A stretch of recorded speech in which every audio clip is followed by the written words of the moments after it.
അതൊരു ഏറ്റവും വലിയ വെല്ലുവിളിയില്ലേ. നമ്മൾ എത്രയോ സിനിമകൾ അഭിനയിക്കുമ്പോൾ ആ ഒരു എന്താ പറയുന്നത്, നേരത്തെ പറഞ്ഞ പോലെ തമാശക്കാണെങ്കിൽ നിങ്ങളെ വിശ്വസിച്ച് അല്ലെങ്കിൽ ജനങ്ങളെ വിശ്വസിച്ചെന്ന് പറയുന്നത് 100% ശരിയല്ലേ.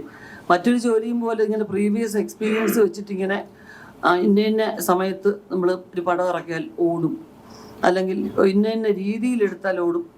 എന്താ ഉള്ളത്? അങ്ങനൊന്നുമില്ലല്ലോ. ഇതൊരു ഗാംബ്ലിംഗ് പോലെ നമ്മുടെ വിശ്വാസത്തിൽ നമ്മളൊരു പടം ചെയ്യുന്നു, അത് റിലീസ് ചെയ്യുന്നു.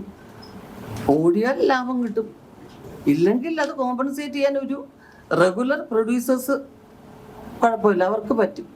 അടുത്തൊരു നല്ല പടം ചെയ്ത തിയേറ്റേഴ്സിനും അല്ലെങ്കിൽ ആ ഡിസ്ട്രിബ്യൂട്ടേഴ്സിനും ഒക്കെ അങ്ങോട്ടും ഇങ്ങോട്ടും ഒരു ലാഭം വരുന്ന രീതിയിലാക്കാൻ പറ്റും. അവർക്ക് സ്ഥിരമായ ഒരു ടീം ഉണ്ടാവും. ഇതൊന്നുമില്ലാതെ വരുന്നവരെ സംബന്ധിച്ചിടത്തോളം ഏറ്റവും വലിയ റിസ്ക് അല്ലേ.